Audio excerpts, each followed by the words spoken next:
Well, good evening and welcome to Tucker Carlson Tonight. Attorney General Jeff Sessions announced today that cities opposing immigration raids can expect a different kind of raid on their finances. In a press conference, Sessions said sanctuary cities will lose millions of dollars in federal funds supplied by the DOJ. The American people are not happy with these results. They know that when cities and states refuse to help enforce immigration laws, our nation is less safe. Failure to deport aliens who are convicted of criminal offenses puts whole communities at risk. Well, by happy coincidence, today was also the start of the first ever Sanctuary Cities Conference. Such a thing exists. Politicians from around the country converged on New York to discuss strategies for ignoring and subverting our country's immigration laws. We'll talk to one of the conference speakers in just a minute. But first, here is Fox News senior correspondent Rick Leventhal, who was inside the Sanctuary Cities Conference. Hey, Rick. Hey, Tucker, they say there's no such thing as a coincidence, so we're not really sure why the AG chose today to speak out against sanctuary cities at the same time that this first ever national conference supporting sanctuary cities was getting underway. But that's exactly what happened. A group of politicians and activists very, very opposed to the Trump administration's immigration policies. They say their goal is to support undocumented immigrants and find legal avenues not to cooperate with ICE, to protect school and other records and limit the sharing of information with the feds. January 20th was a tragic, tragic day for our nation. But January 21st was far more important. And we look forward to working with all of you to write the next chapter in our nation's history. Trump declared war on all of us, on who we are, who we love, what we stand for. And because this administration represents such an existential threat, we have seen a tremendous upswelling of public resistance. This conference is being led by the Speaker of the New York City Council, who says that sanctuary cities are actually safer than non-sanctuary cities, and she says that the President and Attorney General have no right to withhold funds from places that fail to comply with the law. New York City is the safest city in this country. And so, you know, if the President wants to put that at risk to make a point to a dwindling base of support, then he is being extremely irresponsible, but that's nothing new for this administration. This conference continues tomorrow morning, Tucker. One of the panel discussions is titled Reducing the Risk of Deportation. Rick Leventhal in New York. Thanks, Rick. Well, Cristobal Alex is the president of the Latino Victory Fund, which aims to increase Hispanic voter turnout for the sake of achieving liberal policy objectives. He's attending the conference, and he joins us now. Cristobal, thanks for coming on. Thanks so much for having me. So it's quite a conference, according to some of the remarks that we have here. So the head of the New York City Council, Melissa Mark Viverito, said that enforcing our immigration laws, said this at the conference, American immigration laws was tantamount to ethnic cleansing. Do you agree with that? I'm grateful to be here. I'm grateful that the speaker invited us to this amazing conference, which is the first of its kind in the country. The idea behind the conference was to bring together local officials from around the country to develop policies that will strengthen sanctuary city policies and protect immigrants. And the speaker, Melissa Mark Viverito, was a champion for progressive values, a champion for immigrants. And the point that she was trying to make is that sanctuary cities are actually much safer. And what Jeff Sessions and what this Department of Justice are trying to do is pass draconian laws that will make it much harder and unsafe for our citizens in the United States. I've heard this before, and just to be clear, there's no social science to support your position on that. There are no actual studies that show a sanctuary city is safer. Sorry. But I want to get back to what she said. No, well, there's no disagreement. I mean, there haven't been studies on that show it. Well, and let if me, you have let me one, just I'd correct love to you see there. it. Sure. I mean, I can talk about it right now. The most comprehensive study to date is the University of California study done by Ted Wong. It basically looked at sanctuary cities across the country, and it said that there's 35.5 fewer crimes committed per 10,000 in sanctuary cities than non-sanctuary cities. It also said it's even better in smaller municipalities, and importantly, sanctuary cities have stronger economies, lower poverty rates, lower uninsured rates. I'm sorry, I don't want to waste either one of our times here. That's not causation. There's no established connection between those two. It's merely speculative. But I want to get back to what the head Well, it is. I mean, that hasn't been proved. So, like, that's just the state of play here. Well, but let's get back to what she said. I hate to push back, but look at New York City, for example. This is the safest big city in the country. I get it. I've lived in New York. I'm not denying, but there's no evidence that one causes the other. So let's not waste our time. I want to get back to what. But by the way, this is an interesting conversation. I don't understand why it needs to be a racial conversation. I don't understand why, if you disagree with someone on immigration policy, that person needs to be a racist, needs to be committing ethnic cleansing. And the head of the New York City Council made that claim today. You don't speak for her, but I want to know what you think of that. Well, I greatly respect the head of the New York City. She's amazing. She's an incredible leader. She's the first Hispanic to ever hold that position, and I look forward to seeing what she does next in her career. But the point that that the conference is trying to get across is that sanctuary cities ultimately are not going to resolve the problem that we've got here. I think you and I can both agree but that's not the point. That the problem is around comprehensive immigration reform. We've got to pass that. Do me the favor of addressing what she actually said. You'll need to ask her directly. It was ethnic cleansing. Okay, but do you think that why does it always take a turn into racial demagoguery? You're accusing Trump of being a racial demagogue, and then when people say things like ethnic cleansing, murdering people because of their race, come on now. Look, that's a horrible thing to say. I'm not going to speak for the speaker, but what I will say is this. The evidence which we just debated shows sanctuary cities are safer, but ultimately the reason why we're having this debate today is because of what happened on Friday. On Friday, you had President Trump and the Republican Congress have the most colossal failure that we've seen to pass a major milestone legislative piece, and that's Trump Care. They couldn't pass it after 7 years of complaining about it. And so to change the subject, what they've done is to pivot immediately on Monday to attack the vulnerable. Again, that's the immigrants. And that's part and parcel of what this administration does. Spare me the political analysis. I mean, whatever you think of these policies, you disagree. He's been talking about them since the first day he announced for president. So you can't say this is something he came up with yesterday in order to divert attention from something from which everyone is obviously paying attention. But here's my question: what is the effect on people already in this country? What do you make of the effect? We know for a fact that when you flood the zone or a labor market with lower wage labor, it depresses wages. That's called supply and demand. You're familiar with that, I know, as an educated man. We just had a debate about the economy in these sanctuary cities, and they're better in these sanctuary cities. So I think that creates a new question, which I think ultimately we've got to answer that together, which is the country a better place when you have immigration? And I would argue that it is. Maybe you would argue that it isn't. No, I'm not, but I'm not arguing that, and I'm hoping you'll give me a straight answer. You believe in supply and demand, presumably. It's a natural law as well as an economic principle. If you have an overabundance of something, its value falls. If people are willing to work for less, what does it do to wages for people already there? They go down. We've seen wages fall or remain stagnant. So, there's no denying there's a connection. What do you think of that? So I disagree with you. Here's what I disagree with, because on what basis? In those the study I just referenced a minute ago, the most comprehensive study to date, says that in cities that are sanctuary cities, the wages are actually higher. And I will share that study with your staff, and I hope when you update your book, which I know is happening, that we can do that. But here's, let me just put it this way. This is insulting. Tucker, you're telling me, look, New York City is a rich city because American finance is headquartered there. And so that's where the money comes from in New York City. Well, you pointed to New York. You can point to Chicago, same thing. It has nothing to do with the immigrant labor there, which depresses wages for everyone, including naturalized immigrants, and I'm wondering if you care. Well, here's the thing. I disagree with you. And you mentioned, how can you disagree with that? Hold on. You mentioned you used to live in New York City. Here's the thing. In New York City, and you've seen this in the subways, there's a campaign. It says, see something, say something. And with these policies that are designed to defund and take money away from local police do, is it means instead of see something, say something, you see something and don't say anything, because immigrants are going to be afraid to go to law enforcement. Right. And so this is the height of hypocrisy. If you want to make these local communities safer, you move resources to local law enforcement. You don't take resources away from local law enforcement. The government is making a pretty clear argument, which is obey our laws or don't take our money. And that seems like a pretty reasonable argument. If you're living in your parents' house and they say there's a curfew at 11 and you come home at 12, you shouldn't be surprised when they say get your own apartment.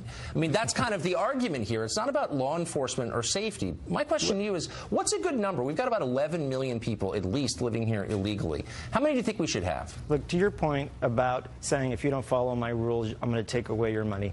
This is the first time I think that I can think of where conservatives around the country who have fought for state rights and have fought for federalism say all of that applies except when it comes to immigration. Well, don't hang that. I'm not here to speak for conservatives. I'm asking you a simple question. Look, and the question is this. What's a good number? We have about 11 million, we think. We don't know, but we think it's about 11 million people here illegally. No other country has that many. No other country, as you well know. What's a good number for us? At what point should we say that's too many or not enough? Here's what I will say.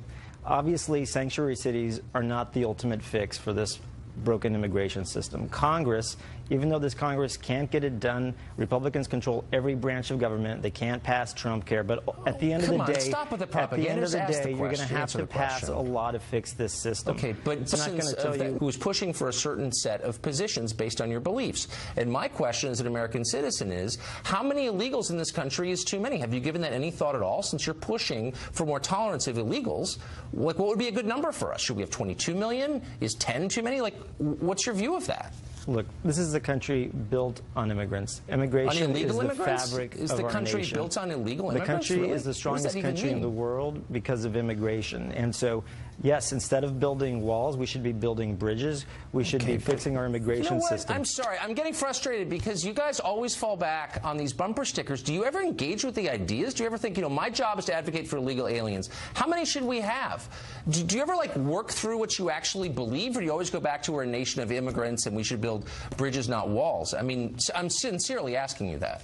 Look, you and I have some strong disagreements when it comes to immigration. We're not even disagreeing. You're not even answering. You're completely entitled to your own opinion, but not your own facts. When the facts say that cities that are sanctuary cities do better in the economy, okay, but that's yet another cliche. I'm just going to ask you. I'm going to ask you one last time. Do you think 11 million illegals is a lot? Why doesn't any other country have that many? And how many should we tolerate before we say that's too many?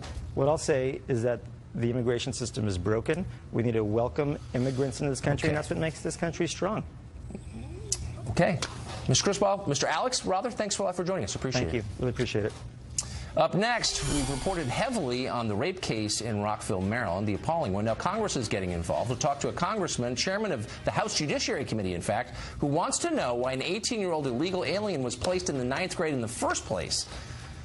Needless to say, those questions have arisen after the alleged rape that took place. Also, British journalist Katie Hopkins was here last week, and what she said made Harry Potter creator J.K. Rowling compare her to a Nazi sympathizer. London's most hated newspaper columnist joins us once again. Stay tuned for that.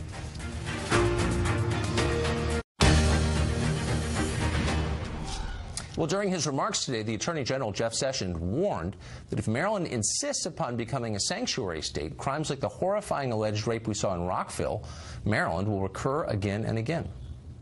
Maryland is talking about a state law to make the state a sanctuary state. The governor is opposed to that, I'm glad to hear. That would be such a mistake. I would plead with the people of Maryland to understand that this makes the state of Maryland more at risk for violence and crime, that it's not good policy. Congressman Bob Goodlatte of Virginia is chairman of the House Judiciary Committee, not a small job. His committee is trying to find out why the 2 Rockville rape suspects were able to settle in the United States in the first place, since neither appears to have been here legally. The chairman joins us now. Mr. Chairman, thanks for coming on. Great to be with you, Tucker, and your viewers. Well, no offense to you who works in the government, but it seems like government is heavily implicated in this story. Both these guys were in government custody, one of them at least 4 times.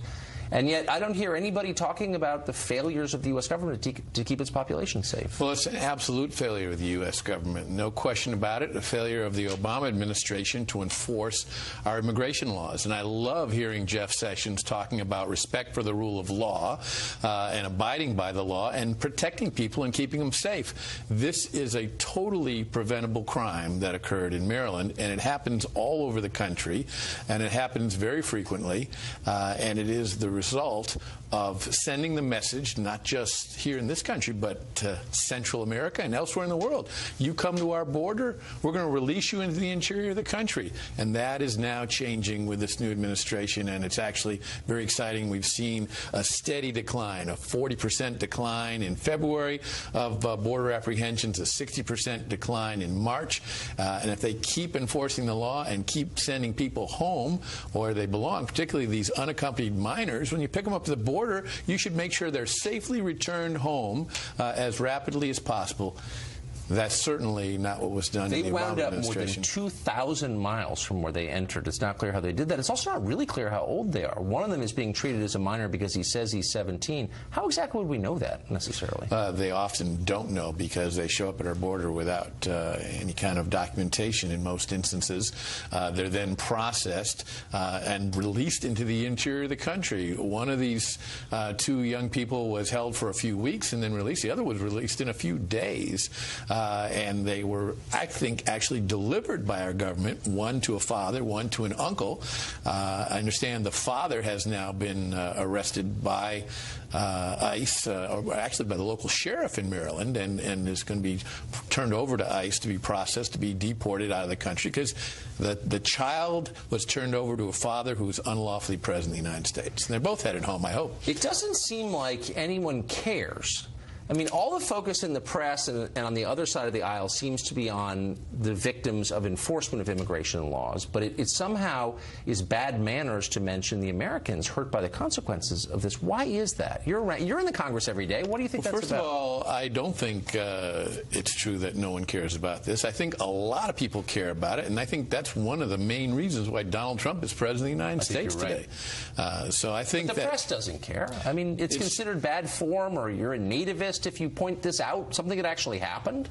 You know, I've had some reporters from the Rockville area and the D.C. area, as a matter of fact, covering this story, show some real concern about the consequences of this case. I think it brings it home to people that this kind of thing can happen when you don't enforce our immigration laws. And we don't respect the rule of law. Can the feds really shut off the financial tap to cities that ignore federal law? Absolutely. I'm sure that the liberals meeting in New York will encourage some of these cities to fight it every step of the way, so we're headed back to court, no doubt. But the law is very clear that you are required to cooperate, and even the last Attorney General acknowledged to our chairman of our Appropriations Subcommittee with regard to these funds, that those funds could and should be cut off if cities did not cooperate. We'll see. Bob Goodlatte, chairman of the House Judiciary Committee. Thanks a lot, Mr. Chairman. Thanks, Tucker. The more you know about that awful rape case in Rockville, the worse it gets. Last week, we told you how Montgomery County School Superintendent Dr. Jack Smith threatened to call the police on parents who dared complain about the enormous illegal alien population in their school district. We'll also share with you details of Mr. Smith's employment contract, which grants him a huge salary and luxurious benefits in return for stifling dissent and making the schools worse. Well, there's more. It turns out the alleged rape isn't Rockville's first major incident this year. According to local attorney Renee Sadler, just a week before that alleged rape took place, a 17-year-old girl at Rockville High School was jumped, beaten, and kicked in the head multiple times by an assailant she said she'd never even seen before. The assault lasted long enough to leave significant injuries on her and for several other students to record the attack on their phones without trying to help in any way. This in a school that until recently was considered safe. But here's the most shocking part. Following the assault, Rockville's parents were not informed of any of it, nor were the police. Instead, the school contacted only the girl's parents, who had to call the cops themselves. This attack, by the way, came one day after another fight at the school, which parents also were kept in the dark about. Too bad the assailants didn't criticize illegal immigration or say something politically incorrect while pummeling their fellow students. That would have gotten the attention of Dr. Jack R. Smith. He might have called the cops himself. By the way, the attorney of the family we just mentioned will be on this show tomorrow with more details, so stay tuned for that. Up next, a Democratic congressman says he has seen secret proof that President Trump colluded with Russia to win the election, but no, you can't see it yet. Somebody's going to have to leak it to a journalist. That congressman joins us in a minute.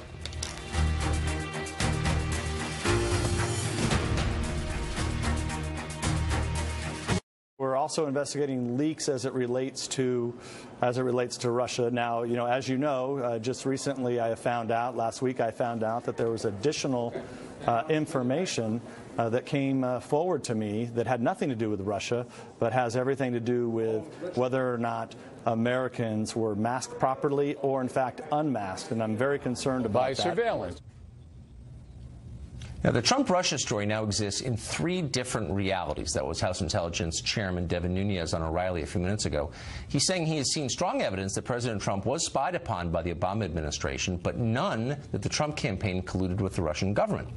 Meanwhile, Democratic Congressman Mark Pocan of Wisconsin says he has seen, quote, damning evidence of collusion between Russia and the Trump campaign, but he says journalists will likely publish it in the near future.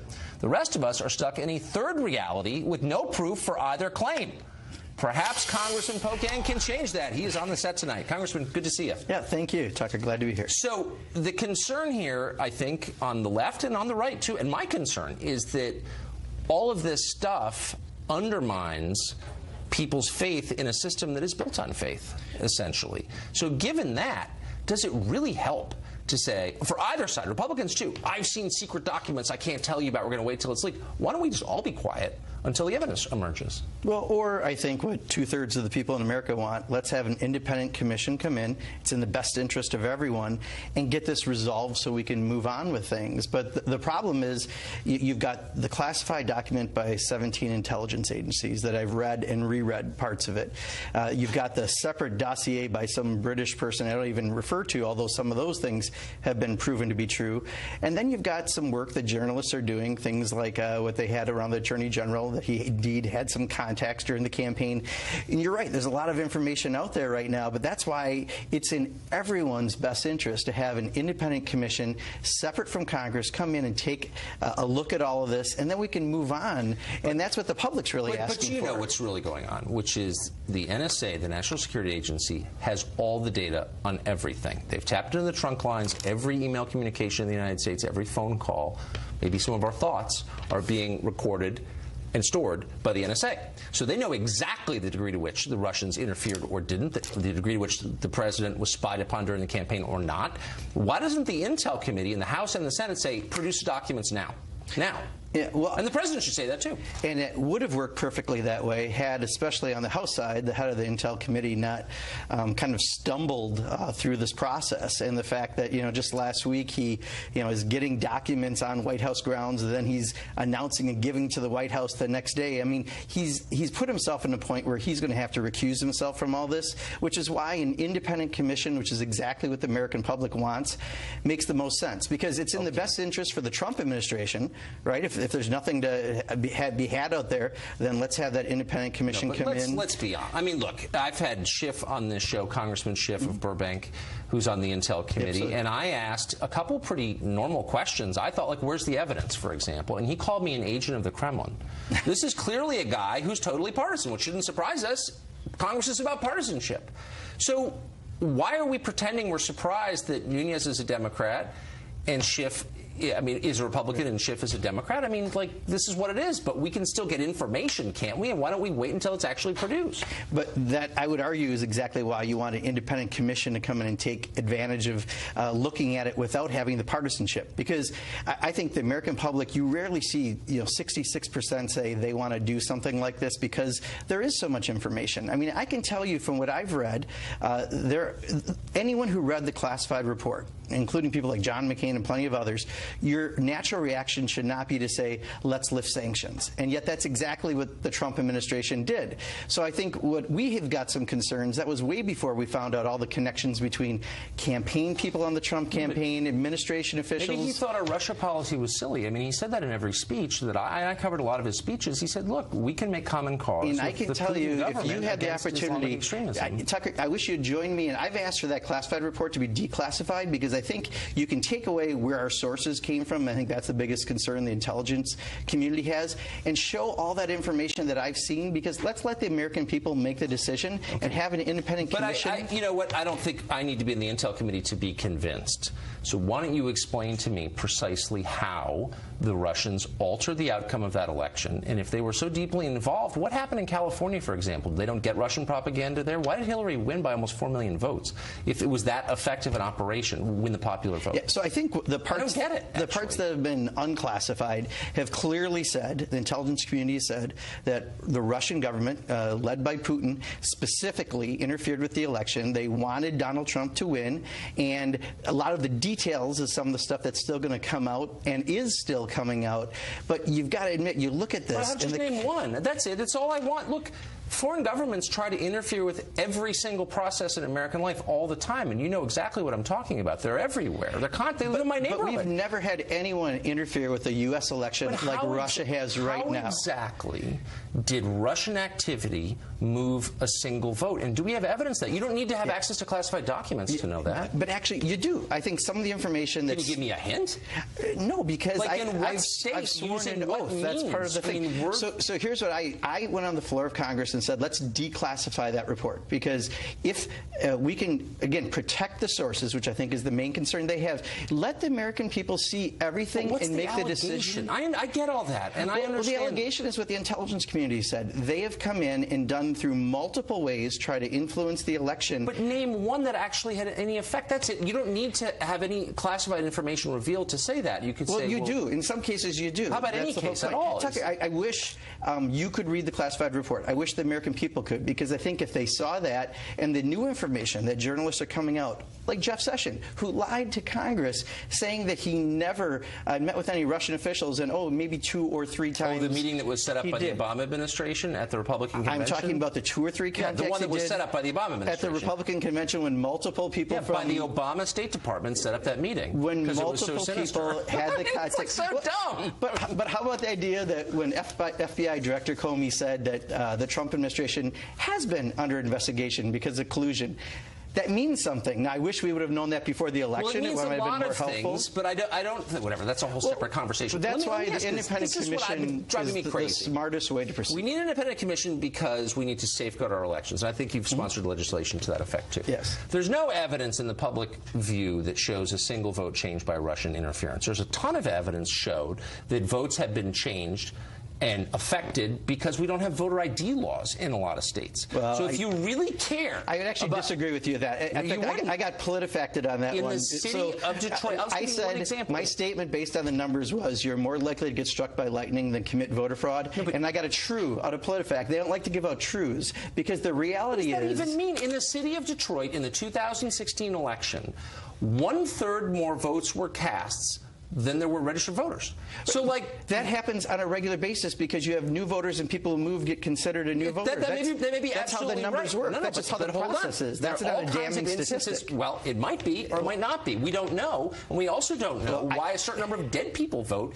to this day in states across the country. So, like, why wouldn't you have a voter ID law? I don't get that. Well, first of all, I don't know how a voter ID law would change Russia interfering with our elections. But I do think if you had an independent, then let's have the independent commission come in and see if Russia indeed had fake voters coming in. I don't think they're going to find that. But let's go ahead. If that's your idea of people voting who shouldn't have voted, I don't think it was millions of them. I don't agree with the president on that. But there were certainly a lot of them. But you don't think, if you care, why not shut that down? But Tucker, don't you think if 2/3 of the American public and leaders in both parties think an independent commission makes sense? Back to the commission again. Pardon? We're back to the commission again. Okay, you're for the commission. Well, let's get the facts. I mean, I have facts here. I know you want to change the subject to photo ID, but I would much rather talk about. It's the same theme, which is how do we protect our fragile system? But how can you allow another government to interfere with your elections? Because you provided no evidence that they did, and not one person has provided one piece of evidence that affected the outcome. The evidence will continue to come out. Here every night, 9 to 10 Eastern, and you're welcome to join. Join me in asking for that to be declassified. I'm sure you'll leak it to someone soon anyway. I can't wait to talk about it when you do. We'll get the information. Thank you, Congressman. Good to see you. Thank you.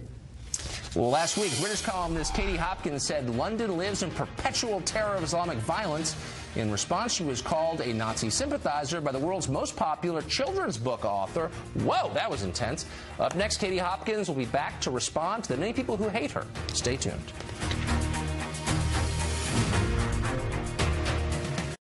People are cowed, people are afraid, and people are not united. Great Britain is more disunited. It is absolutely divided more than any time in its past. Well, that was DailyMail.com global columnist Katie Hopkins talking about the London terror attack on this show last week. In response, Londoners just about lost their minds. One called Hopkins a gargoyle. Piers Morgan called her a doom-monger. She was even likened to a Nazi sympathizer by Harry Potter creator J.K. Rowling, who's an avid tweeter.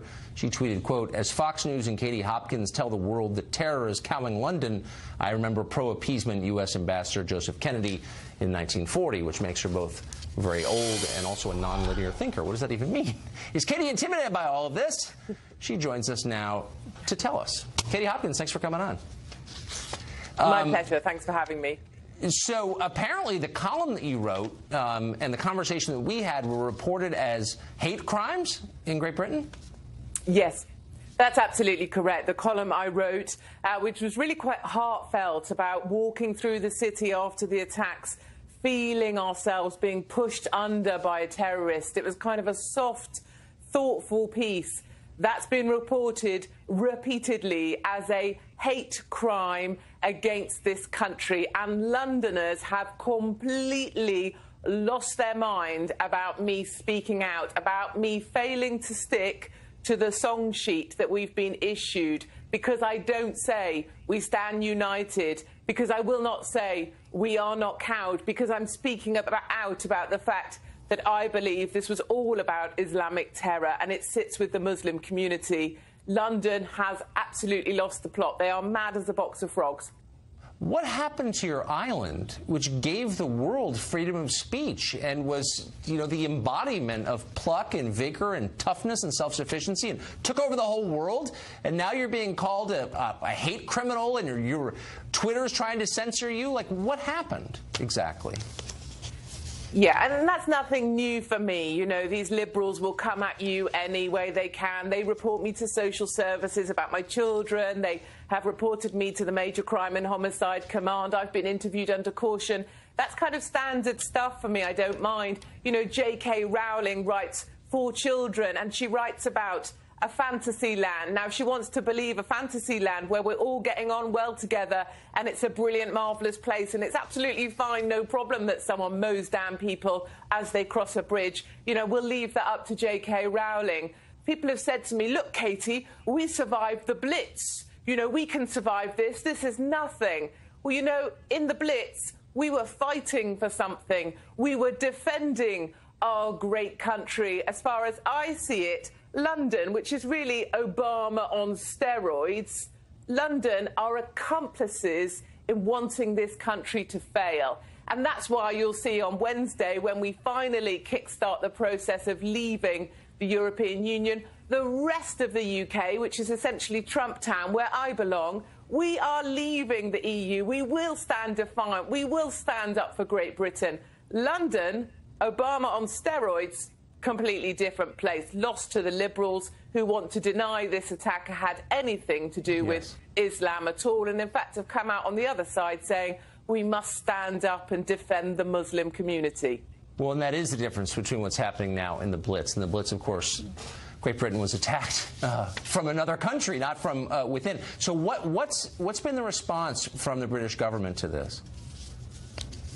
It's been incredible, actually, to see this kind of diversionary tactics that are being used. You know, basic questions, difficult questions that we need answers. They're in my dailymail.com column that's up online right now. Difficult questions like, what happened in prison to that man to turn him from Adrian into Khalid? Why was he in Saudi for a number of short visits? He said he was teaching English. Why is it that the police are determined he was a lone attacker when, in fact, when he came back from Saudi, he went to live in an extremist community, living amongst a group that is now banned for being extreme in their nature? And why is it that he was on the periphery of MI5's intelligence, but he's not even on the list of 3,000 very dangerous criminals, homegrown terrorists waiting to attack within weeks? And I suppose the most difficult question of all, if Khalid is not on that list of 3,000 terrorists looking to attack within weeks, how many other Khalids are out there in this country that here, London, Obama on steroids, doesn't want to admit or be honest about? But those aren't the questions I've seen raised. I've seen the British government claim that the rest of us have too much privacy in our texting and social media. And you know, the questions they want.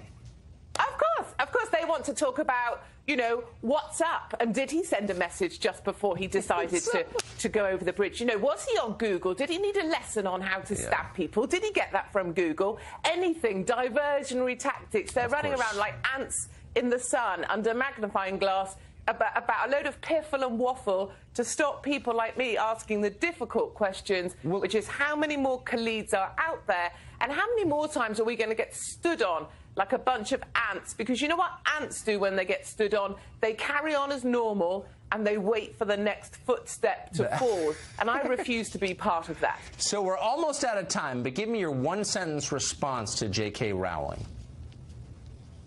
Darling, carry on writing your Fantasyland books. If you think England is united, that's a fantasy as well. And seeing as you're such a big fan of migrants, why not spend some of your billions in homing those migrants while you're at it?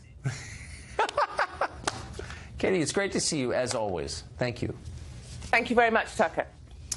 Up next, United Airlines is scrambling to cover itself after it banned 2 girls from a flight for wearing what they called inappropriate attire. Some are calling it sexism, others sound policy.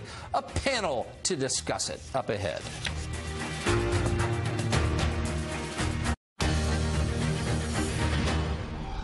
United Airlines taking flack after a gate agent barred 2 girls from a flight for wearing leggings that she deemed inappropriate.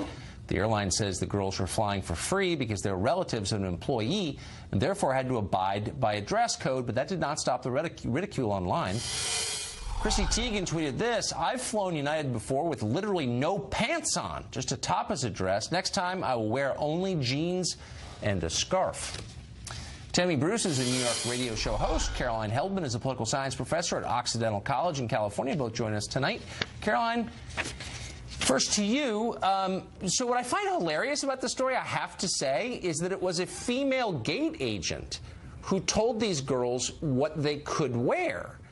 It wasn't sexism at work. It was, as it always is, a woman enforcing aesthetic mores on other females. I don't think there's a man in America who would complain about leggings.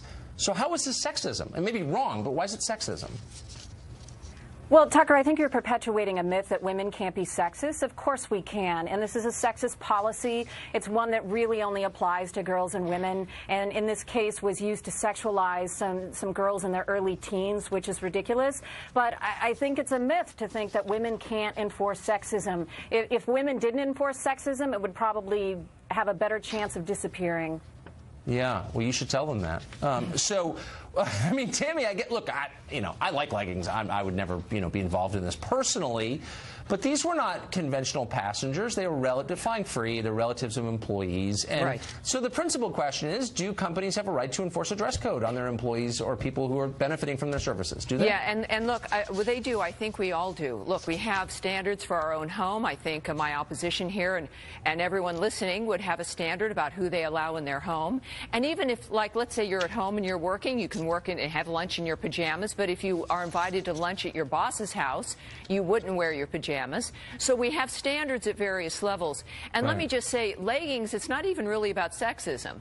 Leggings are effectively glorified. You know men who wear leggings? I didn't interrupt you. Just a minute. Leggings are glorified long underwear. And this is about standards. And this is what I think most Americans see. They were guests of the airline with free tickets. And there's a standard that is to be had. And look, shorts were allowed. You could wear shorts. It's not about how you look. It's about dressing to a standard of being appropriate. Now, feminism, of which I'm a feminist and certainly push that cart, is about getting the power that we're owed in our lives and living our lives with dignity. It's about using the power we have through the nature of being able to influence, being able to wield that power. And we don't do it by living our lives in stretch pants. So, Caroline, I've got to wear a tie on TV and this penguin suit, which is uncomfortable. I'd much rather wear a T-shirt. Is that sexism? Women don't have to wear ties and coats. Well, we're talking about social norms versus corporate policies, and I'm sorry, but Tammy Bruce, you're stuck in the 1980s if you think that there's something wrong with stretch pants. Most of the women in California wear them. I wear them every single time I fly. Well, we all I do find media hits in stretch pants. Yeah. Oh, wow. Thank you. Well, it's a standard. I hope to one day it's why it's called a standard. I hope to one day aspire to your 1950 standards of dress, but I find it appalling and reprehensible that we have grown adults telling 10, 11, 12-year-old girls what they should be doing with their bodies. This is how we impart shame on women about their bodies, and it's of course it's sexist. Whoa, Caroline, hold on. since you were a college professor, I believe, I'm going to hold you just to some standard of logic here. You can't tell an 11 or 10-year-old girl what to wear under any circumstances. That's controlling them. When do 8-year-olds or 10-year-olds get to control their own bodies anyway? They're don't children. Set up a straw. No, don't. I mean, sorry, like, Tucker. Don't set up a straw man. I didn't make that argument. What I said is that corporate policies. No, I said that corporate policies shouldn't be established, and adults should not be enforcing that on the children of strangers. Do I believe that parents should have some sort of standards for their children? Of course they can. But corporations doing this is on its face, it is sexism. You know, and I don't know many men who are wearing stretch pants. It targets girls and women, and it makes women ashamed of their bodies. Now look, so really quick, if everything is sexism, is anything sexism? I mean, like, shouldn't we be more precise? Who's saying that everything...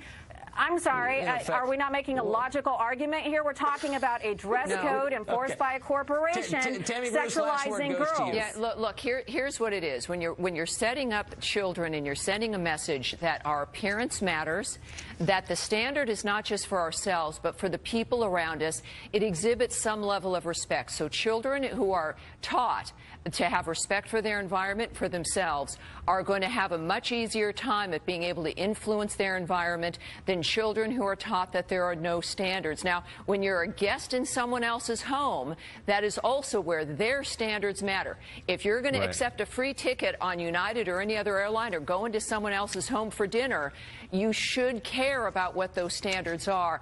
Basic common sense, basic behavior when it comes to a civilized society. All right. Thanks to you both. I appreciate it. Thanks. Up next, do you think racism is dead in America? Well, it's not. We're bringing the appalling story of a school that is losing money simply because its students have the wrong skin color. It's happening. Stay tuned.